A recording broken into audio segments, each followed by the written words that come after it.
Well, you knew I was going to cover this one. A double standard and abuse of power. That's how tennis legend and a hero of mine, Billie Jean King, describes the controversial end to the Grand Slam over the weekend in a Washington Post op-ed. The match between Serena Williams and newly crowned champion Naomi Osaka descended into complete chaos, and it all began with this single-hand gesture from Serena's coach. The umpire called it coaching, which is not allowed, and gave the 23 Grand Slam champ her first code violation of the game and warning that Williams called unwarranted.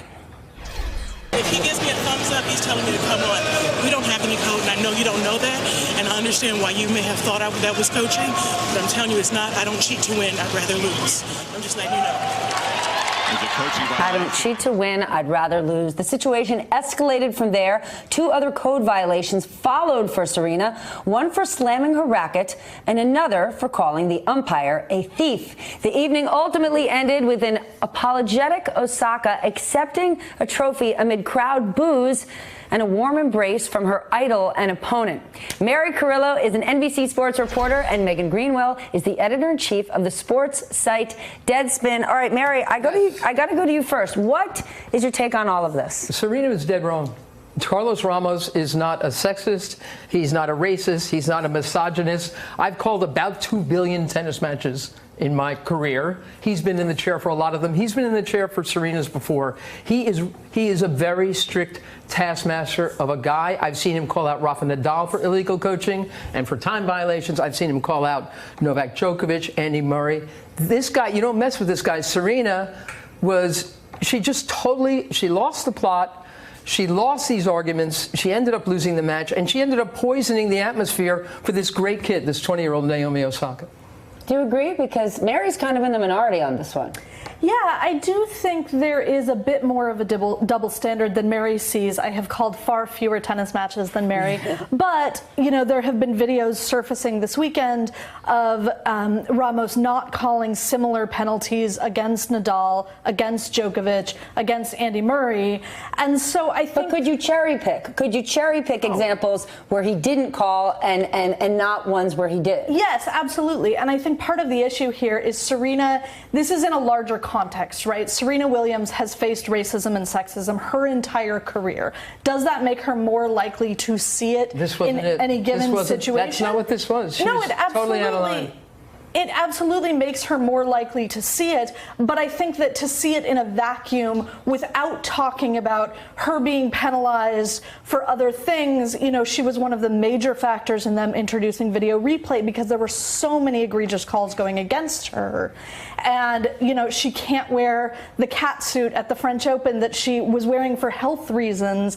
She has put up with a double standard her entire career, and I think to see this one call in a vacuum without considering that larger context is a mistake, because I think that's what she is feeling. But don't you have to look at each call in a vacuum? In real time in a tennis match, is it the chair umpire's job to think of that player in the broader context of their career? Or are they supposed to call him as they see him at that moment? He calls him as he sees him. So I'm saying this guy is a very, very respected chair umpire, Stephanie. He has been doing it for decades. He has been doing big matches for decades. This is not Andy Griffith and Mayberry letting, you know, Otis the town drunk let himself in and out of the prison cell. This is not who that guy is. Serena should have known that. She, look, at her very best, and she is often at her very best, I respect and admire Serena beyond measure. She is so powerful. She's an important voice.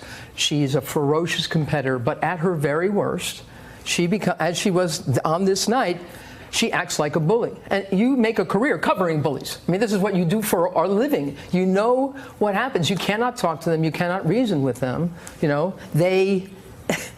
and that to me is what happened. And Serena got fined. Carlos Ramos, they were raining boos on him. Here's Naomi Osaka, who has done nothing wrong but play an unbelievable match. Serena's biggest blow-ups, and she has a history of them at the U.S. Open, they always happen at the 4th major. It's the end of the year. There's a lot of milestone things going on with her. She was trying to tie Margaret Court with 24 majors.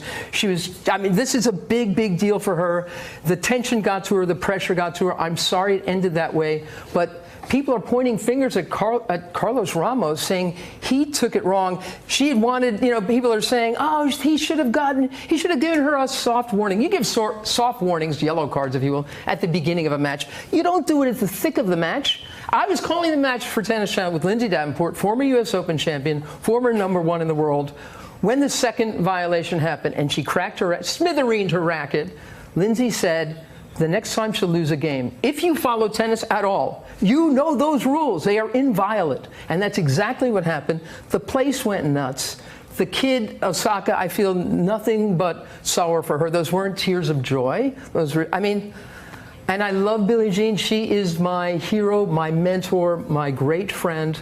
A lot of these people who are weighing in and saying double standard, I'm thinking, you know what? This is not the hill that you die on. Okay, for me too. But what about the silver lining, that extraordinary moment in sport and sportsmanship after, when the two women were standing next to each other and the crowd was booing, and Serena put her arm around Naomi and said to the crowd, please stop booing. But she had created that environment. Yes, but she created it in that moment.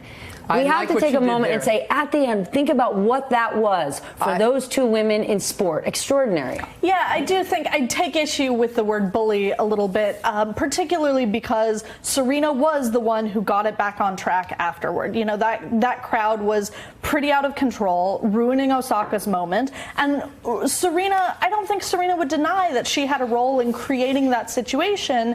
And she said the important thing right now is this is Naomi Osaka's moment. And, I think that I wish we had a black woman here, because I think one of the elements here is that the emotional labor is always on the woman of color. And that scene was not going to come back under control unless Serena Williams did the work, and she stepped up and did the work. Naomi Osaka is a woman of color. Yes. Absolutely. Absolutely. What about this? Look at this kid. This is everything she ever dreamed of. It became a nightmare scenario instead.